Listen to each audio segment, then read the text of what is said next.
O que eu vou ministrar hoje não vai ser nada muito extenso, porque nós estamos, né, nessa construção disso que está sendo ministrado, dessa palavra que vai orientar, né, esse nosso ano, e não necessariamente um tempo cronológico, né, mas que vai orientar esse período em que nós fomos introduzidos em Deus, né, e isso precisa ir sendo construído dentro de nós, né, e precisa ser inculcado dentro de nós, até que nós entendamos para desfrutar, porque a gente só desfruta quando a gente entende, né? Então a gente não pode ficar só na teoria do que está sendo ministrado, mas isso precisa ir sendo consolidado dentro de nós, amém? E uma coisa importante, né, que ajuda que a palavra seja consolidada dentro de nós, é quando nós oramos em cima daquilo que nós recebemos. Às vezes a gente fica só na dependência de receber a palavra, mas vou dar um conselho para vocês, né, que ajuda no desenvolvimento e na consolidação da palavra. A palavra que você recebe aqui no domingo, que você ouve aqui no domingo, durante a semana você ora essa palavra. E à medida que você vai orando, você vai declarando, por quê? Porque a oração que Deus ouve é aquela que é de acordo com a sua palavra. Amém? E quando a gente ora de acordo com a palavra, a oração, ela vai também estar de acordo com a vontade de Deus, vai estar de acordo com o cumprimento do propósito de Deus, e aí sim essas verdades vão sendo consolidadas dentro de nós.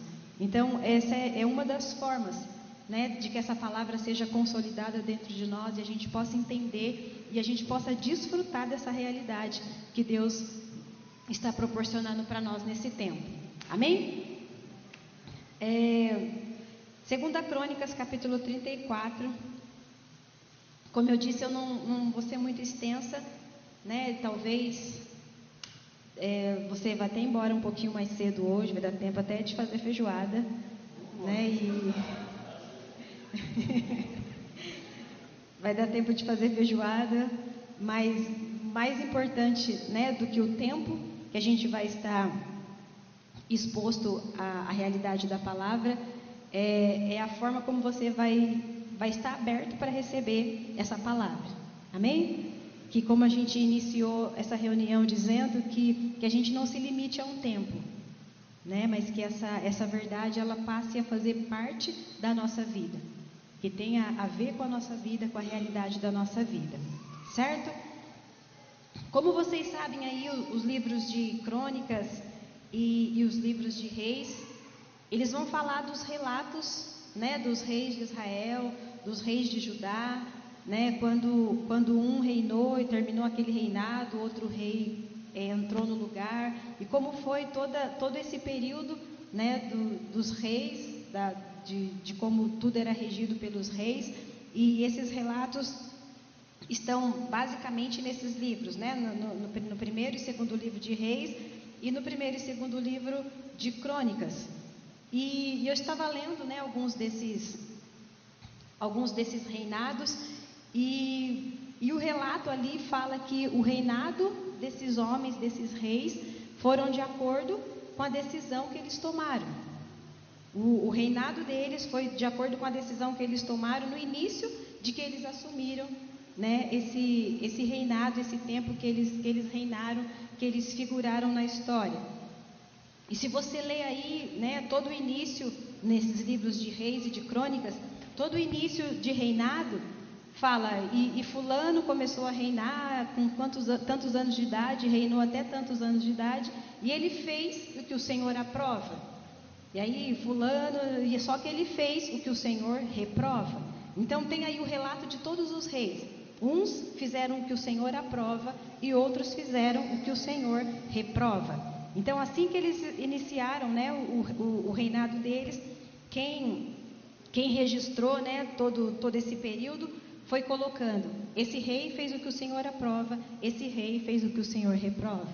E dentro daquilo que nós estamos vendo nesse tempo, né, e lendo toda essa realidade desses reis, a gente começa a entender e outros relatos naquilo que a gente tem aprendido dentro da realidade que nós estamos vivendo. Que toda a realidade que a gente vive vai ser de acordo com a decisão que a gente toma de fazer segundo a vontade de Deus ou fazer segundo a nossa vontade. Amém? Porque depois no final, né, mostra como terminou cada reinado desses homens. E aí o resultado de todo o tempo que eles reinaram foi de acordo com a decisão que eles tomaram no princípio, de fazer ou não aquilo que o Senhor aprova, de fazer ou não aquilo que era a vontade de Deus. E esse é o nosso desafio para esse ano: tomar decisões com base naquilo que é a vontade de Deus. Amém? Às vezes nós somos imediatistas, né, nas nossas decisões. Não está bom para mim, não vai ser bom para mim, talvez nesse período eu não vou conseguir. Então a gente vai tomando decisões, mas a orientação de Deus para nós nesse tempo é que toda decisão que eu tomo, seja da mais simples até a mais complexa, precisa passar pelo crivo da vontade de Deus. Será que essa é a decisão certa, segundo é a vontade de Deus? Será que essa é a escolha certa, segundo a vontade de Deus? E como eu falei, tudo na nossa vida é espiritual. Por isso, das decisões mais simples que a gente precisa tomar, até as decisões mais complexas, a gente precisa ter essa dependência, ou ter como referencial a vontade de Deus para que a decisão seja tomada. E quando eu faço isso, eu vou manifestar sabedoria. Por quê? Porque vai ser de acordo com o que de Cristo já tem desenvolvido em mim. A minha decisão, a sua decisão, ela vai estar baseada naquilo que de Cristo já está desenvolvido em você, daquilo que de Cristo já está desenvolvido em mim. E é isso que vai manifestar uma decisão sábia ou uma decisão não sábia, ou uma decisão imatura ainda, ou uma decisão precipitada. Então, a exemplo desses reis aqui, a gente viu que o resultado, né, o fruto do reinado deles foi com base na decisão que eles tomaram no início. Uns fizeram o que o Senhor aprova, uns escolheram fazer o que o Senhor aprova, e os outros escolheram fazer o que o Senhor não aprova, o que o Senhor não reprova, o que não representava a vontade de Deus. E esse é o nosso desafio. Eu e você temos que estar dispostos a fazer o que é a vontade de Deus, o que o Senhor aprova. E isso não muitas vezes vai ser cômodo para nós, vai ser favorável para nós. Porque a gente vai ter que abrir mão do que pensa, né, do que é cômodo para nós, vai nos tirar da nossa zona de conforto e muitos de nós às vezes não tomamos decisões nesse sentido porque a gente tem que deixar o nosso quadrado. Né? O pastor Stélio falou, fica cada um no seu quadrado. Né? Então, tem decisões que a gente vai tomar que vai precisar nos tirar do nosso quadrado. Por quê? Porque a decisão não será de acordo com o que a gente quer, mas de acordo com a vontade de Deus. Quer ter resultados, né, ou melhor, quer ter frutos das decisões que você toma, que beneficiam o reino? Tome decisões segundo aquilo que o Senhor aprova. Amém? E nem sempre o que eu aprovo, o que eu acho certo, é o que o Senhor aprova, é o que o Senhor acha certo. E para a gente é muito mais fácil fazer o que a gente acredita que é certo, acredita que é correto, acredita que é naquela direção que a gente precisa tomar. Mas é muito mais importante para aqueles que têm a vida de Deus e se responsabilizam pelo desenvolvimento dessa vida, que as nossas decisões sejam tomadas com base naquilo que o Senhor aprova, naquilo que o Senhor espera de nós, naquilo que o Senhor tem para fazer. Porque tudo que Deus aprova é aquilo que vai contribuir com o propósito dele. Não vai contribuir com a minha vontade, não vai contribuir com os meus planos, não vai contribuir com os meus projetos de vida, vai contribuir com o propósito eterno de Deus. Amém? Vai contribuir com a vontade plena de Deus. E a vontade de Deus está acima da nossa vontade. E a vontade de Deus às vezes nos tira da nossa zona de conforto. Mas se eu me responsabilizei por desenvolver essa vida, por viver essa vida que eu carrego, então esse é o cenário aonde nós vamos nos mover. Né? Bem-vinda à sua realidade, porque é nesse cenário que a gente vai se mover. Nem sempre será uma condição cômoda, nem sempre será uma condição segura, mas é segura para nós, humanamente falando. Mas se nós decidimos pela vida de Deus, aquilo que nós vamos fazer vai ter o respaldo de Deus, vai ter o cuidado de Deus, vai ter a direção de Deus, vai ter a provisão de Deus, vai ter recurso de Deus para tudo aquilo que nós decidimos fazer segundo é a vontade de Deus. Amém? E falando desses reis, toda a realidade da vida deles era com base na decisão que eles tomavam. E trazendo para a nossa vida também, a realidade que nós estamos vivendo hoje tem base na decisão que nós tomamos. Não é assim? Toda a realidade que nós estamos vivendo hoje. Quando a gente vai no médico, principalmente médico, né? Quando você vai no médico, eles fazem uma anamnese, né, com você antes de te indicar alguma coisa. Para quem não sabe, a anamnese é uma pesquisa que eles fazem inicialmente lá antes de te dar um diagnóstico. Né? E a partir das respostas que você dá, ele vai te pedir ou um exame clínico, laboratorial, uns exames mais complexos, para depois te dar um diagnóstico. Mas tudo vai partir dessa anamnese, dessa pesquisa. E o que é a anamnese? São perguntas simples. Qual o seu nome? Qual a sua idade? E qual a sua queixa? Qual a sua queixa, Fernando? Está sentindo alguma coisa? Hoje não? Então, espera na fila, que a fila está grande aqui. Aqui é o SUS, tá? Não dá para não sentir nada. Não dá para não sentir nada. Então, são perguntas básicas, são perguntas simples. Qual que é o seu nome? Qual que é a sua identidade? Ele vai te dar uma olhadinha para você para saber qual que é a sua raça. Por quê? Porque dependendo da sua raça branca, negra, tem certos tipos de doenças que são mais propensas de acordo com a raça da pessoa. Né? E aí ele vai anotando tudo lá, de acordo com as respostas que você vai dando para ele. Qual é a sua queixa? Hoje minha cabeça está doendo. E aí, em cima da sua queixa, ele vai fazer outras perguntas. Está doendo desde quando? A dor é pontada ou vai queimando assim e você sente a dor? Né? Ele vai fazendo pergunta de acordo com aquilo que você vai respondendo. Eu sinto assim, assim, assim. Tem alguém na família que que já teve morte súbita? E aí você fala, não. Lembrei, meu tataravô. Seu tataravô? Parte de pai ou parte de mãe? E aí tudo isso faz sentido para ele. Porque de acordo com o seu histórico, é o que vai ser o seu diagnóstico. E espiritualmente falando, é a mesma coisa. A realidade que você está vivendo, a anamnese que o Espírito faz aí em você, vai te dar o diagnóstico de por que você está nessa realidade, ou nessa condição, ou nessa situação. E aí as perguntas do Espírito qual é a sua identidade? Você sabe quem você é? Você sabe qual a posição que você tem? Você sabe qual é a condição de vida que você tem? E aí, a outra pergunta do Espírito qual que é a sua queixa?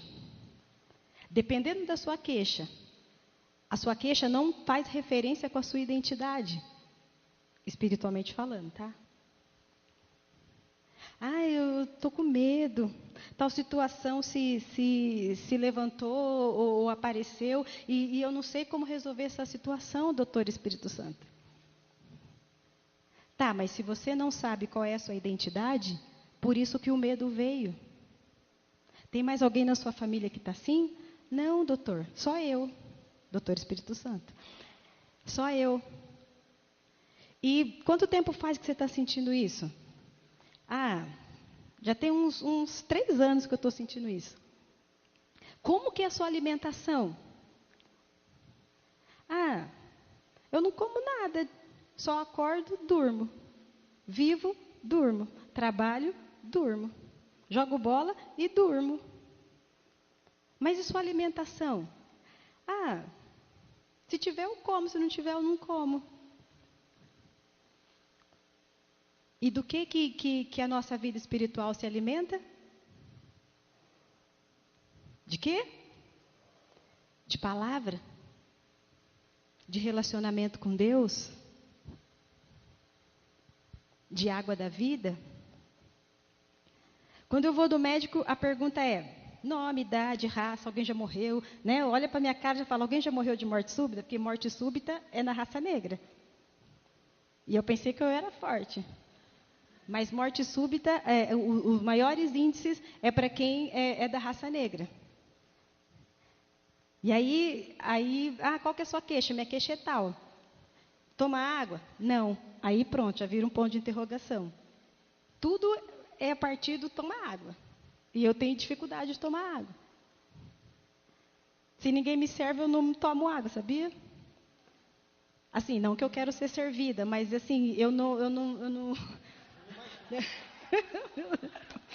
eu não tenho esse impulso assim, estou com sede, vou tomar água. Eu fico enrolando, daqui a pouco eu vou tomar água. Aí estou com sede, acho que eu vou tomar água. Então, se a água não está aqui perto de mim, eu não tomo. Por quê? Porque eu não sinto sede. E aí, todas as minhas queixas clínico-físicas, eles fazem todo a partir da falta de água. E aí tem problema no estômago, e aí tem problema não sei na onde, e aí é isso, e é isso, e é isso. Por quê? Porque falta água. E espiritualmente falando é a mesma coisa. Se a gente não está se alimentando como precisa se alimentar, o nosso quadro espiritual vai ser de acordo com as decisões que a gente tomou. A qualidade da nossa vida espiritual vai ser de acordo com a alimentação que é espiritual, alimentando-se da vida de Cristo. É isso que vai nos dar a qualidade de vida, a qualidade do desenvolvimento dessa vida de Cristo. E por que aparecem como é que chama? As queixas. E por que aparecem as patologias espirituais? E é medo, e é confusão, e é vontade de desistir, e é falta de fé. Por quê? Porque não está se alimentando direito, não está se hidratando direito. E é tudo fruto das decisões que a gente toma. De se alimentar ou não se alimentar. De se hidratar ou de não se hidratar. Por quê? Porque a gente arruma tempo para fazer um monte de outras coisas. E a gente não considera importante se alimentar espiritualmente também. Mesmo porque a gente faz essa separação só para entender. Né? Porque no reino nós somos integrais. Se eu me alimento espiritualmente, eu tenho que me alimentar bem fisicamente, eu tenho que me alimentar bem psicologicamente. Tudo faz parte do pacote, não tem como separar. Mas a gente sempre decide pelo quê? Por aquilo que é cômodo para nós. E por que o médico faz isso? Se a pessoa só chega lá e fala assim, doutor, eu estou sentindo umas pontadas aqui de vez em quando, e aí ele fala, então eu vou te dar o remédio tal para você tomar. Mas a pessoa pode estar ali em sofrimento cardíaco, e se o médico não faz as perguntas, ele só vai dar o remédio pensando que vai resolver o problema. Mas se ele não pergunta como é a sua alimentação, talvez o café da manhã da pessoa é bacon misturado com torresmo e barriga assada. É bom, não é? Mas se o doutor não pergunta, ele não sabe que o que está causando ali entupimento das veias, né, o sofrimento cardíaco lá na pessoa, está na alimentação, ele tem que corrigir a alimentação. Não é só falar, eu sinto isso, toma isso que sara. É preciso fazer uma investigação. Por quê? Porque a pessoa decidiu tomar no café da manhã bacon, torresmo e barriga de porco assada. Só que isso trouxe consequências. E se isso não passa por essa análise, né, da vontade de Deus, do que é saudável, do que é necessário para que haja uma qualidade de vida, com certeza vai chegar uma hora que vai dar PT. Não é? E lembra que o Dario falou, acho que foi na última ministração, que vão vir os ventos, vão vir as tempestades, os rios vão transbordar, para quê? Para mostrar como está o fundamento. Para nos ajudar nessa análise, para nos ajudar nessa investigação. Tal postura que eu tenho está mantendo firme ainda, né, os fundamentos, mas tal decisão que eu tomei está abalando as coisas aí. Então a gente precisa corrigir a prática, precisa corrigir as decisões, precisa corrigir as escolhas. E é como eu falei no começo, não adianta a gente só orar, vai ficar só prática. Eu preciso entender aonde que o negócio está pegando. E o que vai nos mostrar isso? Quanto mais eu conheço quem Cristo é, a essência de quem Ele é, a natureza de quem Ele é, eu percebo aonde não está se identificando com a natureza de Cristo. E isso não é ruim, quando a gente faz essa identificação. Isso serve de ponto de referência para a gente saber que aquela área ainda precisa que Cristo cresça, que Cristo cresça, que Cristo cresça. Estar sentado na mesa das crianças não é ruim, mas estar na mesa das crianças só dura um tempo. O problema é que tem gente que já está eternizando o assento dela na mesa das crianças. Então já está na hora de mudar para a mesa dos adultos. Mas isso vai partir do quê? Da decisão. Eu preciso decidir. Fazer aquilo que o Senhor aprova ou aquilo que o Senhor reprova. Ou melhor, preciso decidir pelo que o Senhor aprova. E não continuar fazendo o que o Senhor reprova. O que não traz qualidade de vida. Amém? Vocês estão entendendo? Está identificando aí o café da manhã? Torresmo, bacon.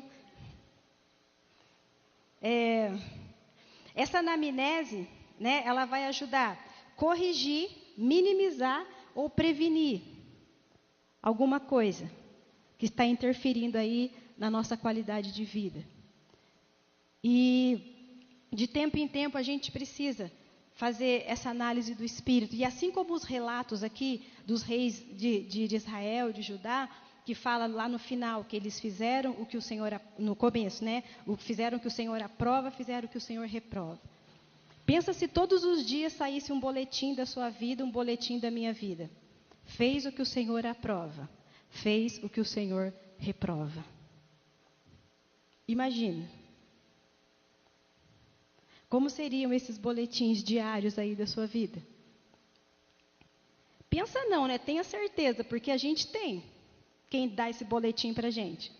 O Espírito Santo está sempre passando os boletins para a gente. O problema é se eu considero ou não aquilo que o Espírito está me mostrando. Isso é aprovado pela vontade de Deus, só que isso não é aprovado pela vontade de Deus. E a gente sabe, você pode falar que não, mas todo mundo sabe, que quando toma uma decisão, que você sabe que meteu os pés pelas mãos, na hora já acende a luzinha vermelha. Não é? Pode ser a mais simples que for.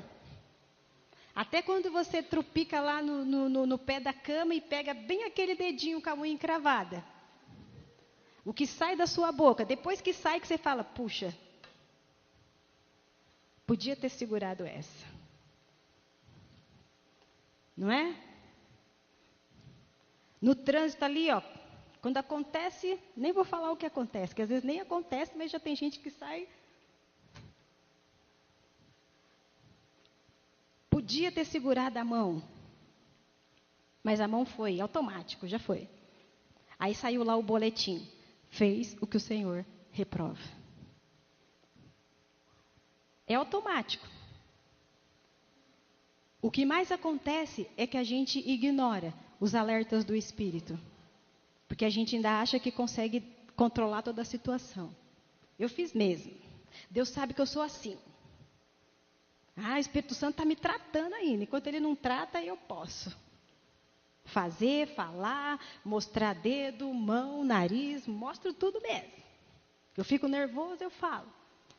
Deus está me tratando. Então, esses boletins diários, essas classificações diárias, o Espírito Santo nos faz constantemente. Está fazendo o que o Senhor reprova. Você está fazendo o que o Senhor reprova. Você está se precipitando, então isso o Senhor não aprova.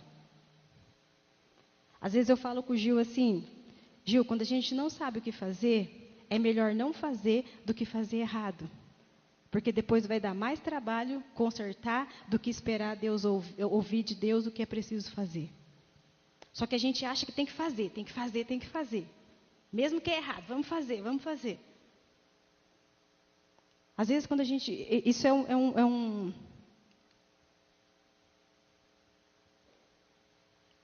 tomei água, viram, né? Isso é uma postura pessoal minha, tá? Ser pessoal é minha, lógico, né? Então, eu prefiro não fazer nada né? Quando eu não sei o que fazer, quando eu não tenho direção para fazer, do que fazer errado. Porque depois vai dar mais trabalho para consertar. Porque depois vai ter mais consequência, né, para ser trabalhado. Ah, mas eu não aguento, e tem que fazer, e tem que falar, e tem que isso, e tem que aquilo. Às vezes não tem. E depois a gente vai ver aqui mais para frente, que às vezes a gente está lutando com lutas que não é para a gente lutar. A gente está criando inimigos que não são inimigos nossos. E a gente está se desgastando nisso que não é para fazer e deixando de fazer o que realmente é para ser feito. Né? Então, eu não estou te orientando a se mover assim. Eu estou falando como eu me movo. Se eu não sei o que fazer, eu não faço. Do que fazer errado, do que fazer aquilo que eu sei que não vai representar Deus. Porque tem coisas que a gente faz que não representa Deus, não representa aquilo que a gente canta, não representa aquilo que a gente fala, não representa aquilo que a gente ensina, não representa as frasinhas que a gente põe lá no Facebook. Então eu prefiro não fazer. Se vai colocar em descrédito a realidade de quem Cristo é. Se vai colocar em descrédito o tesouro que a gente carrega. Porque lembra que a gente tem visto que o valor não está no vaso, o valor está no tesouro que o vaso carrega. E às vezes tem coisa que a gente faz é para preservar o vaso, mas o vaso não é para ser preservado, o vaso é para ser quebrado. Às vezes a gente quer manter a honra, né? O glamour do vaso. Eu falo mesmo, eu faço mesmo, eu sou assim mesmo. Só para se manter ali um vaso intacto, um vaso enxergável. Mas o vaso é para quebrar. É o tesouro que tem que aparecer. Então, as decisões que eu preciso tomar não são para preservar o vaso, mas é para desenvolver e manifestar o tesouro que o vaso carrega. Então, tem decisões que eu tomo que elas não são aprovadas por Deus. E o Espírito Santo sempre avisa, o Espírito Santo sempre alerta. Isso Deus não aprova. Isso não representa Cristo. Isso não representa a realidade do Evangelho. Isso não representa a nova natureza. Isso não representa o novo pacto. Isso não representa tudo que você tem ouvido, tudo que você tem sido exposto nesse tempo. E o texto fala aqui, em 2 Crônicas, capítulo 34, o verso 1 diz assim: E Josias tinha 8 anos de idade, quando ele começou a reinar. E ele reinou 31 anos em Jerusalém. E ele fez o que o Senhor aprova. E andou nos caminhos de Davi, o seu predecessor, sem desviar nem para a direita e nem para a esquerda. E no 8º ano do seu reinado, sendo ainda bem jovem, ele começou a buscar o Deus de Davi, seu predecessor. No 12º ano, ele começou a purificar Judá e Jerusalém dos altares idólatras, dos postes sagrados, das imagens esculpidas e dos ídolos de metal. E aí, né, vai continuando a história em todo o capítulo e fala, e ele derrubou isso, e ele construiu aquilo, e ele arruinou aquilo outro, e ele despedaçou tal coisa. Tudo aquilo que de Deus ia sendo revelado para ele, e ele via que não estava de acordo com a vontade de Deus, ele ia lá e ele aniquilava com aquilo. Né, eu até escrevi aqui alguns verbos que tem aí, fala que ele purificou, ele derrubou, ele esmagou, ele despedaçou, ele reformou, ele construiu, ele celebrou, ele ensinou. Tudo ele foi sendo exposto às verdades de Deus, e tudo que não estava de acordo com a verdade de Deus, ele ia desclassificando. Fala que nesse tempo que ele foi reformando o templo lá, ele encontrou o livro da lei escondido. Imagine, a palavra de Deus estava escondida debaixo dos escombros lá do templo. E quando eles descobriram lá o livro, e o livro foi levado para ele, né, onde estavam escritos os relatos das verdades de Deus, ele fala que ele chorou, se humilhou diante da verdade de Deus, e mandou ensinar o que estava no livro da lei para todo mundo do reino. Para todo mundo ter acesso àquela verdade. Por quê? Porque fala aqui que ele foi exposto e ele começou a buscar o que era a vontade de Deus, ele começou a se relacionar com Deus e ele começou a entender, a saber o que era realmente, o que Deus aprovava e o que Deus não aprovava. Eu e você só vamos saber aquilo que Deus aprova, aquilo que Deus não aprova, quando nós conhecermos quem Deus é. Sabe por que a gente ainda faz muita coisa que nós aprovamos, fazemos muita coisa que é de acordo com aquilo que me faz sentir bem, ou de acordo com que é a minha vontade, de acordo com o que eu sinto, porque eu não conheço quem é Deus, eu só conheço quem eu sou. Esse vocabulário, eu sou assim, eu faço isso, eu penso assim, é vocabulário de quem ainda está na mesa das crianças. Porque na mesa dos adultos o vocabulário é, ele pensa assim, ele não aprova isso, ele não edifica assim. A gente não fala mais de nós, a gente fala dele. E a gente fala das coisas que fazem referência a ele. E aí a gente faz a anamnese lá, a pesquisa no nosso vocabulário. Meu vocabulário é de criança ainda, o meu vocabulário é de quem já subiu para a mesa dos adultos. Eu não gosto, eu não faço, eu não vou. O fulano faz, eu vou fazer também. O fulano não vai, eu não vou também. Sempre eu, sempre eu, sempre eu. Na frente, né? Isso é vocabulário de quem ainda não conhece Deus e nem a sua vontade, e nem o que Ele aprova. O fulano não vai, eu vou. Eu não sei fazer, mas eu vou estar lá disposto para aquilo que precisar de mim. Não é assim? Mas para a gente fazer o que Deus aprova, a gente precisa conhecer quem Deus é. A gente precisa ser exposto à realidade de quem Ele é todos os dias. E não só quando a gente recebe de alguém, mas eu preciso ir atrás disso. Eu preciso ir cavando, eu preciso ir buscando. Porque geralmente os tesouros estão escondidos, eles precisam ir sendo cavados, precisam ir abrindo espaço para que a gente alcance tesouros. E só assim a gente vai compreender a realidade do tesouro que a gente carrega. Porque se eu não compreendo a realidade desse tesouro, sempre nós vamos estar dando mais valor para o vaso do que para o tesouro. E vaso intacto, vaso inteiro, não manifesta a glória. E glória é Cristo, a glória do Pai. O tesouro que nós carregamos. Por isso, situações que nós vivemos no nosso dia a dia, elas vêm para quebrar o vaso. Para quebrar a imponência do vaso. Às vezes o vaso está se achando demais. Aí as situações vêm para mostrar que o tesouro precisa ser muito mais importante do que o vaso. Mas aí a gente continua insistindo. Continua investindo tempo, investindo recurso, e investindo nossa vida em manter o vaso intacto. Mas o vaso intacto não vai manifestar o que precisa se manifestar. E o texto continua falando que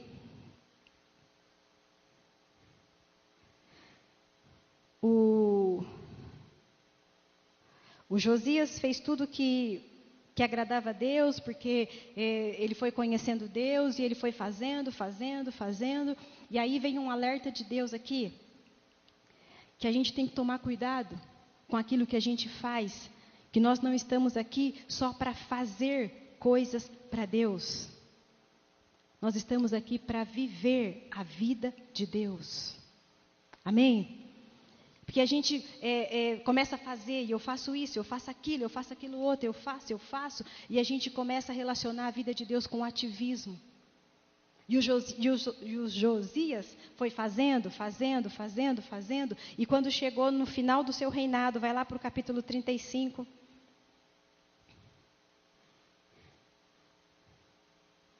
No verso 20.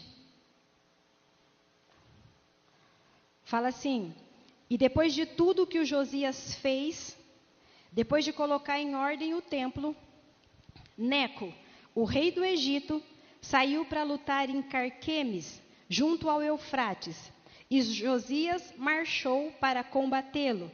Ou seja, ele ia fazendo, fazendo. E aí esse rei aqui do Egito se levantou e foi lutar contra esse reino. E aí ele pegou e já foi atrás do rei, marchou para lutar. Né? É rei que está vindo para lutar, para conquistar, então eu preciso ir contra. E aí o texto fala assim: o Neco, porém, lhe enviou mensageiros dizendo: não interfira nisso, ó rei de Judá. Desta vez eu não estou te atacando, mas há outro reino com o qual eu estou em guerra. E Deus me disse que me apressasse.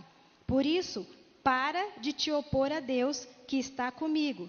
Caso contrário, ele vai te destruir. Josias, contudo, não quis voltar atrás e disfarçou-se para enfrentá-lo em combate. Ele não quis ouvir o que Neco lhe dissera por ordem de Deus e foi combatê-lo na planície de Megido. Na batalha, flecheiros atingiram o rei Josias, pelo que disse aos seus oficiais: tirem-me daqui, porque eu estou gravemente ferido. Eles o tiraram do seu carro, colocaram-no em outro e o levaram para Jerusalém, aonde ele morreu. Sabe o que eu aprendo aqui? Que nem todas as lutas que aparecem é para a gente enfrentar. É para a gente se meter nelas, sem discernir de Deus se aquilo tem a ver comigo ou não, se aquilo tem a ver com você ou não. Nós, cristãos, desenvolvemos um vocabulário que a gente fala: não, a gente está em guerra, a gente está em luta, a gente está em batalha, tem que lutar contra os inimigos. Mas aqui não era para ele lutar. E ele estava tão no piloto automático de fazer coisas para Deus, vamos fazer, tem que fazer, que chegou uma hora que ele já foi para cima lá do rei do Egito. E Deus usou o próprio rei do Egito para falar com ele: ei, isso aí não tem nada a ver com você. Isso não é contra você. Mas ele nem deu ouvido e ele foi para cima. Sabe o que a gente aprende aqui? Que muitos de nós, como diz meu pai, estamos dando murro em ponta de faca. Achando que a gente vai vencer, achando que a gente vai conseguir, mas isso só está atingindo a nós mesmos. E o texto fala que aconteceu com ele: morreu numa batalha que não era dele. Morreu numa luta, né, de uma guerra que não era para ele lutar.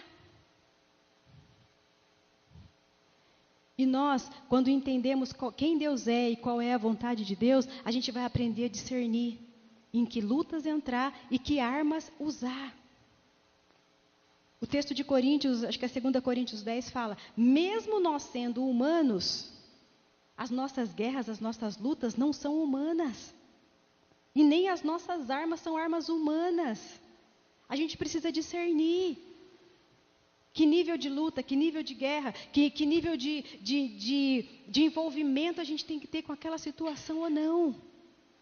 Sabe por que muitos de nós nos sentimos fracos, derrotados, vencidos por alguma situação? Porque a gente está lutando luta que não é nossa. A gente se meteu em batalha que não é para nós. Mas isso muito bem discernido pela vontade de Deus e por quem Deus é e por aquilo que contribui com o propósito de Deus. Tem guerra que você se meteu aí que não contribui com o propósito de Deus, por isso que você está sem força aí lutando sozinho. Está perdendo sangue, está perdendo força, está perdendo investimento, está perdendo posição da batalha. Por quê? Porque são guerras que não vão contribuir com o propósito. São lutas, né, que não vão contribuir com o propósito de Deus. E Deus só de acordo com o nosso vocabulário, né, Deus só se mete, né, em briga que começou nele, que começou no propósito dele. Coisa que você começou por você mesmo, Deus não vai se meter, porque Deus só se envolve com aquilo que tem a ver com a eternidade, com o propósito dele. Tem gente que toma decisão e faz as coisas, depois fala: agora Deus vem e abençoa. Epa, Deus não tem nada a ver com isso não. Foi você que fez, foi você que foi atrás, agora quer que Deus venha e abençoa? Deus respalda aquilo que começa nele. Deus respalda aquilo que tem a ver com o cumprimento do propósito dele. E aí eu até escrevi aqui, ó: a nossa autossuficiência nos faz decidir por batalhas desnecessárias que colocam em risco a nossa própria vida. A nossa autossuficiência. Eu sei, eu faço, eu já sei, ninguém me fala nada, que eu já sei o que tem que fazer. Eu estudei, eu me capacitei, eu sei mais que o fulano, eu sei mais que o ciclano. E a gente tem ouvido que a nossa suficiência vem de Cristo. É Ele que nos capacita. É Ele que nos dá condição. E é Ele que nos capacitou a ser ministros competentes do pacto que nós estamos. Nossa autossuficiência não ajuda nada. Se eu vou entrar em lutas, em guerras, em batalhas, eu preciso entrar nelas usando as armas de Deus. Usando o discernimento de Deus, como Deus se moveria naquela situação, porque tudo é em função do propósito dEle. Só que a gente entra em guerra querendo ganhar para preservar o vaso. Então, um alerta para nós: todas as lutas e batalhas e guerras que nós formos entrar direcionados por Deus, teremos que usar as armas de Deus, e fique sabendo, você vai ser quebrado. Porque como vaso, precisamos ser quebrados para que o tesouro apareça. Cristo é o tesouro. Cristo é mais importante que nossa integridade, que nossa reputação, que nossa autossuficiência, do que nossa sabedoria humana. Cristo é mais importante que tudo isso. E tem coisa que a gente fica insistindo, por quê? Porque a gente não quer abrir mão do que a gente pensa, não quer abrir mão do que a gente sente, não quer abrir mão do prestígio que a gente tem diante das pessoas. Não quer abrir mão, né, de uma postura altiva que a gente cultivou durante muito tempo. E aí a gente fica dando murro em ponta de faca. E o final de tudo isso, a exemplo aqui do que aconteceu com Josias, morreu. E sabe o que ficou de relato aqui na vida dele? O final do texto aí, se você leu, Jeremias fez um lamento lá pela morte dele. E todo ano todo mundo vai lá e lamenta que ele morreu. Virou uma tradição. Todo ano da morte dele, chega lá e lamentar pela morte dele. Pensou a gente chegar nessa condição, tendo tantos recursos, tendo tanta provisão de Deus, e a gente chegar, né, no fim da nossa trajetória, simplesmente para ser lembrados como: lamento muito, mas você morreu. Game over para você.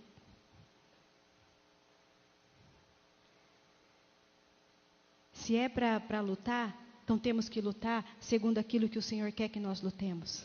Se é para enfrentar situações, temos que enfrentar segundo o Senhor quer que nós enfrentemos. Se é para usar armas nessa batalha, temos que usar as armas que o Senhor nos coloca à nossa disposição. As armas que você tem não servem para enfrentar batalhas no mundo do Espírito. Porque você sabe muito bem, e a palavra nos orienta sempre, que as nossas lutas não são contra pessoas.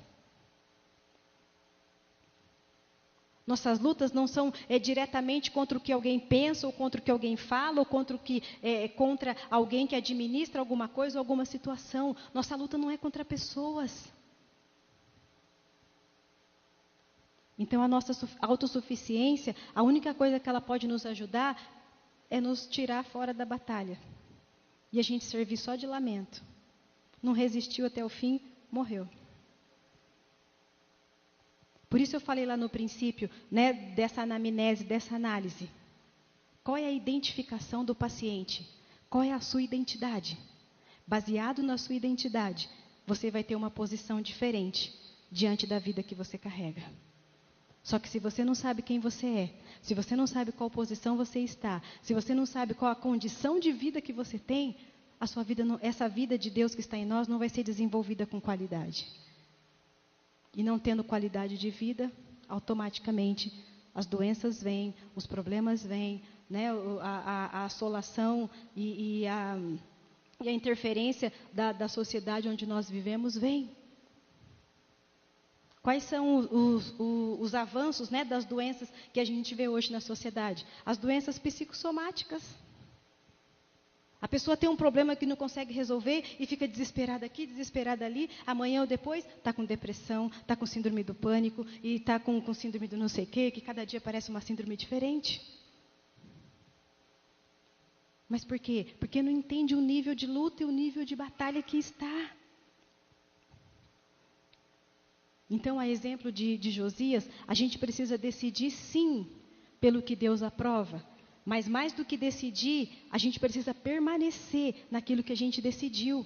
Porque se a gente sai de uma forma desenfreada, fazendo coisas, a gente confunde, né, a capacitação de Deus com autossuficiência. Eu sei fazer, eu vou lá e faço. Sei fazer, vou e faço. Sei fazer, vou e faço. Tem coisas que Deus não pediu para você fazer. Tem coisas em Deus que se resolvem por si só. Enquanto você só fica na sua posição.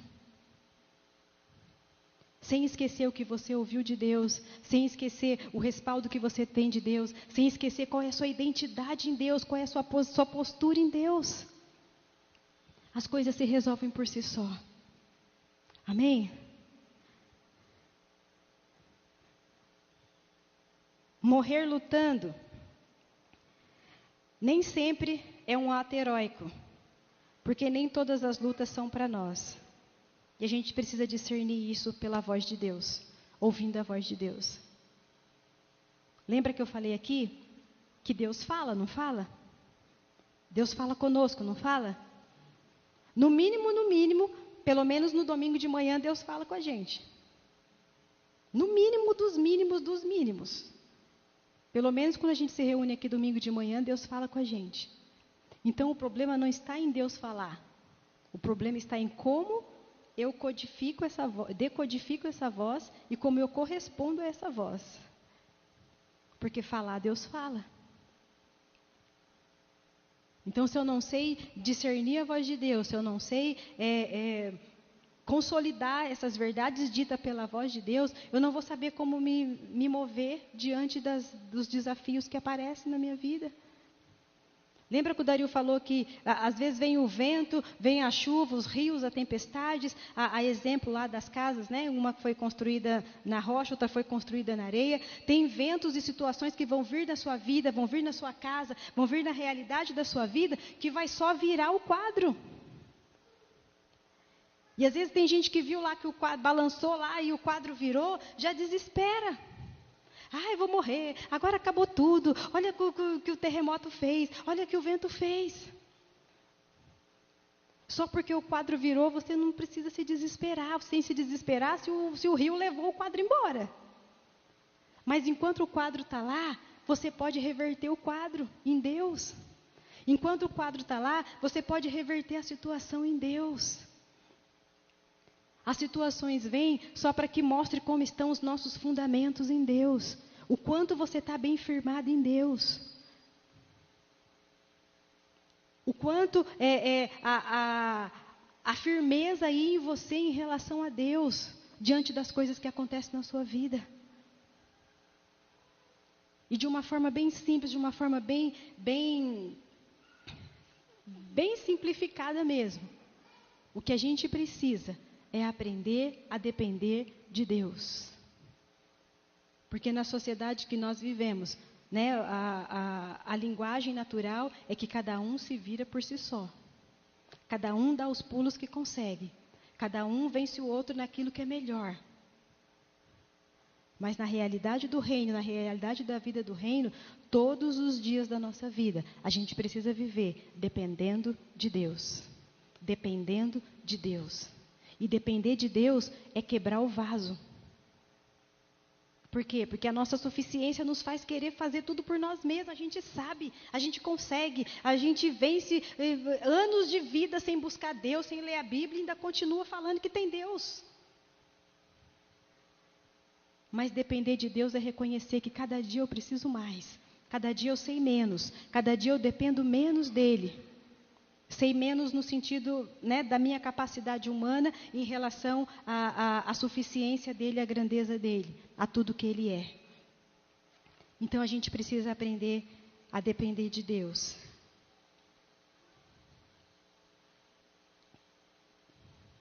As nossas lutas diárias não podem ser humanas, porque a dimensão de Deus é divina, é eterna. Você precisa discernir se as coisas que você tem enfrentado no dia a dia, em que nível que elas estão. Se é na esfera humana ou se é na esfera divina. Porque nós só vencemos as nossas lutas na esfera divina, na esfera do eterno.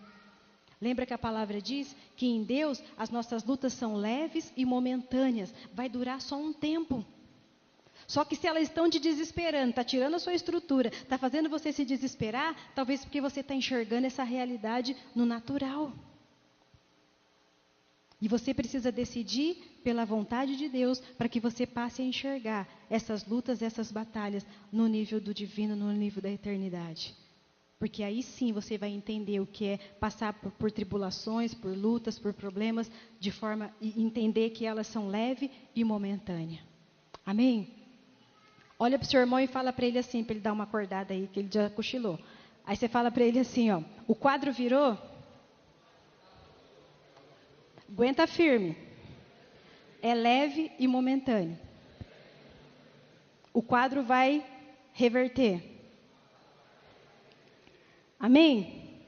Não se desespera lá se a sua obra de arte lá, né, virou de cabeça para baixo. Não grita lá, ai meu Picasso, só virou. O quadro vai reverter, o quadro vai voltar para o lugar. Só cuida do fundamento. Só cuida do fundamento. Porque ele vai ficar mais firme. Ele vai ficar mais consolidado na realidade que você está. É só um tempo. É só um tempo. Amém? É só um tempo. Nem sempre lutar só pelo vaso tem relação com o tesouro. Porque o único papel do vaso é ser quebrado para que o tesouro apareça. Às vezes você pensa, não, eu estou lutando pela minha condição em Deus, estou lutando pela minha posição, estou lutando por quem eu sou em Deus. Não é você. Não tem a ver com você. Tem a ver com o tesouro que você carrega. Então, você precisa discernir em Deus se as coisas que você tem enfrentado, ou as lutas que você tem enfrentado, é para você estar preservando o vaso, ou você está enaltecendo o tesouro que você carrega. Zelar pelo tesouro que a gente carrega, às vezes vai envolver morte. Né? Morte da sua natureza, morte da sua vontade, morte dos seus pensamentos, morte das coisas que você aprova ou que você não aprova, em função daquilo que Deus aprova, daquilo que Deus quer, daquilo que Deus está trabalhando, daquilo que Deus está removendo da sua vida, ou das coisas que Deus está acrescentando na sua vida. Zelar pelo tesouro, às vezes, vai fazer que você seja contrariado. Quem gosta de ser contrariado aqui, não levanta a mão. Ninguém gosta de ser contrariado. Não é? Mas às vezes zelar por esse tesouro que a gente carrega, para que o tesouro apareça, você vai ser contrariado. Você vai ser desacreditado pelas pessoas. Você vai ser envergonhado, ironizado pelas pessoas. Zelar pelo tesouro, às vezes vai colocar em dúvida a sua reputação. E a gente gosta tanto de preservar a nossa reputação, não é? E às vezes, em função do tesouro, a gente tem que abrir mão até da nossa reputação. Eu coloquei uma frase na internet esses dias, falando assim que nem tudo tem a ver com uma imagem que a gente precisa zelar, mas tem a ver com uma natureza que a gente precisa manifestar. Se a gente fica só zelando pela nossa imagem, a gente está só cuidando da nossa reputação. Mas a gente precisa manifestar uma natureza. E essa natureza não tem a ver comigo, não tem a ver com você. É a natureza de Cristo. É a natureza de Cristo que precisa se manifestar. Amém? Precisamos decidir pelo que Deus aprova e permanecer nessa decisão. Porque mais difícil do que decidir pelo que Deus aprova, porque decidir pelo que Deus aprova às vezes é difícil para nós, não é? Não é? É fácil para vocês? Ah, tá, que vocês ficaram quietinhos aí, pensei que tá fácil aí para vocês, preciso ir na escola que vocês estão indo aí, porque às vezes é difícil decidir pelo que Deus aprova. Não é? Mas mais difícil do que decidir pelo que Deus aprova é permanecer naquilo que nós decidimos. Não é? Porque às vezes você passa lá pelo turbilhão de decidir pelo que Deus aprova. Agora eu vou fazer o que Deus aprova, decidir. Mas agora eu preciso permanecer naquilo que eu decidi. E aí que entra tudo isso aqui que eu falei. Às vezes você vai ser desacreditado, você vai ser desautorizado às vezes. Tudo em função do propósito, tá, gente? Não é para deixar as coisas bagunçadas aí, não. Às vezes sua reputação vai ser colocada em jogo, mas você precisa permanecer naquilo que você decidiu. Porque a primeira coisa que a gente pensa é, vou jogar tudo isso aqui para o alto, porque foi só eu decidir por isso aqui, olha o que aconteceu na minha vida. Acho que eu decidi errado. Mas guarda isso, mais difícil do que decidir pelo que Deus aprova é permanecer naquilo que você decidiu. Esse vai ser o desafio maior, de permanecer. E a Bíblia diz que aqueles que alcançam são aqueles que permanecem. Os que alcançam são aqueles que permanecem. Então, permaneça. Permaneça. Porque o que está em jogo, né, nas lutas, nos ataques, né, nas distrações que vêm para você abandonar todas essas coisas, não é que você perca sua posição, não é que você perca sua reputação, mas é que você perca o tesouro que você carrega. É que você perca Cristo. É isso que está em jogo. E eu não sei você, mas eu não quero perder a Cristo. Amém? E eu não quero dizer isso, né, só como frase bonitinha. Jesus, você é tudo na minha vida. Cristo é tudo para mim. Cristo é meu tesouro. Essa realidade envolve muitas coisas. Então eu quero permanecer para que eu não perca Cristo. Os que alcançam são aqueles que permanecem. Então eu não quero perder a Cristo. Eu posso perder tudo, mas eu não quero perder a Cristo. Eu não quero perder esse tesouro. Eu não quero perder essa realidade. Eu não quero perder essa vida. Eu não quero perder essa natureza que precisa se desenvolver em mim. Amém? Então, mesmo que os quadros virem, mesmo que os quadros sejam balançados aí pela situação, é só um tempo. Depois eles vão voltar para o lugar. O cenário vai mudar, a realidade vai mudar e os quadros vão voltar para o lugar. O problema é como estará o fundamento para que eles não sejam abalados novamente. Amém? Precisamos trabalhar nos fundamentos. Precisamos investir no fundamento. Precisamos edificar em cima desse fundamento. Porque aí a realidade dos quadros virarem vão diminuindo. Na primeira tempestade vem e vira, na segunda vem, né, dá só uma envergadinha, na terceira já nem mexe mais no quadro. Por quê? Porque houve investimento no fundamento. Amém? Então que você receba essa palavra e como eu disse, você ore em cima dessa palavra, para que essa verdade seja consolidada no seu interior. E aí você desfruta dessa realidade, porque nós só desfrutamos quando nós vamos entendendo. Que nessa manhã você entenda que nós precisamos decidir pela vontade de Deus. Que a realidade da minha vida, que a realidade da sua vida tem a ver com as decisões que nós tomamos. E se tomamos essas decisões em cima daquilo que Deus aprova ou daquilo que Deus não aprova. Porque toda a realidade da minha vida vai mostrar esse quadro. Né? E toda essa pesquisa, toda essa anamnese, né, como eu falei, vai estar em cima dessa realidade. As decisões que você tomou é que te deixaram nessa condição. As decisões que eu tomei é que me trouxeram para esse quadro, para essa realidade. Então eu preciso voltar para a decisão, para tomar decisões em cima daquilo que Deus aprova, em cima daquilo que é a vontade de Deus, em cima daquilo que vai contribuir com o propósito de Deus. E independente que isso me traga conforto, que isso me deixe mais cômoda. Porque decidir pela vontade de Deus vai abalar a minha comodidade. Vai me tirar do meu lugar de conforto. E eu preciso estar disposto a isso, você precisa estar disposta a isso. Para que a gente desfrute de tudo que o Senhor tem para nós nesse tempo. Amém? Amém? Vamos orar? Senhor, obrigado pela sua palavra. Obrigado pela sua verdade. Obrigada pelo seu cuidado. Obrigado porque o Senhor fala Obrigado porque nós temos ouvidos para ouvir, Senhor. E obrigado porque nós temos o Espírito Santo que pode nos ajudar a permanecer naquilo que nós temos ouvido, a permanecer na sua vontade, a permanecer na sua palavra. E é nela que eu quero permanecer, Senhor, é nela que nós, teus filhos, tua igreja, quer permanecer, Pai. Porque aqueles que alcançam são aqueles que permanecem. Não queremos, Senhor, ser filhos que tomam decisões precipitadas, que troquem os pés pelas mãos, Senhor, mas queremos ser filhos que decidam pela Tua vontade e permaneçam nessa vontade, Deus.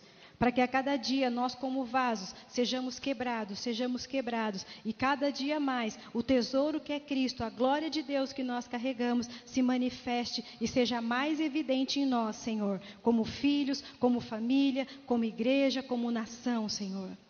Que nesse tempo, Pai, nós possamos entender, Deus, que é tempo de que a vida de Deus que nós carregamos se manifeste. É tempo que a vida de Deus se manifeste. Para isso, Senhor, nós queremos sair da mesa das crianças. Nosso desejo é deixar a mesa das crianças e passar, Senhor, para a mesa dos adultos. E passar a se alimentar dos alimentos sólidos. E passar a se alimentar, Senhor Deus, daquilo que é importante. Mesmo que quando desce não tenha sabor agradável, Senhor Deus, mas nós sabemos que é importante, Senhor. Sabemos que tem nutrientes espirituais suficientes, Deus, para nós continuarmos na nossa caminhada, na nossa jornada, de manifestar a sua vontade, de manifestar a sua vida, de manifestar a sua natureza, para que outros também te conheçam, Senhor. Queremos estar na mesa dos adultos, porque na mesa dos adultos são tratadas as coisas da casa, Senhor. E a casa do Senhor precisa ser edificada, a casa do Senhor precisa ser construída, a casa do Senhor precisa ser consolidada, de acordo com o fundamento que é Cristo. Queremos estar envolvidos com isso, Senhor. Queremos estar responsabilizados por isso, Senhor. Queremos estar comprometidos com isso, Senhor. Nos ajuda, Pai, nos ajuda. Que não nos falte revelação, que não nos falte verdade, que não nos falte luz, que não nos falte o som da sua voz, Pai. Obrigada, Espírito Santo. Obrigada pela liberdade de poder falar e de poder ouvir da sua palavra, da sua verdade, da sua revelação, da iluminação do Senhor para nós nesse tempo, Pai. Seja com cada um de nós, Senhor, e cada um alcance no Espírito, Pai, a realidade de como aplicar essa verdade, Deus, para que ela seja efetiva nas nossas vidas. Obrigada, Espírito Santo. Em nome de Jesus. Amém.